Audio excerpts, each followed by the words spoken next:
Interest rate swaps are financial agreements between two parties to exchange interest rate cash flows. Here's how they work. Agreement. Two parties, often a corporation and a financial institution, enter into an agreement to exchange interest rate payments. One party typically pays a fixed interest rate, while the other pays a floating interest rate. Exchange of payments. The party paying the fixed interest rate agrees to pay a predetermined rate over the life of the swap, regardless of changes in market interest rates. The party paying the floating rate pays an interest rate determined by a reference rate, such as LIBOR, plus a spread. Net settlement. At regular intervals, typically every few months, the parties calculate the net payment due based on the difference between the fixed and floating interest rates.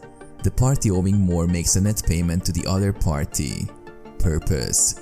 Interest rate swaps are often used to manage interest rate risk. For example, a company with floating rate debt may use a swap to convert its variable interest payments to fixed payments, providing stability and predictability in interest expenses. Termination. Interest rate swaps can be terminated early by mutual agreement or based on predefined conditions, such as reaching a specified maturity date or triggering events like default or bankruptcy.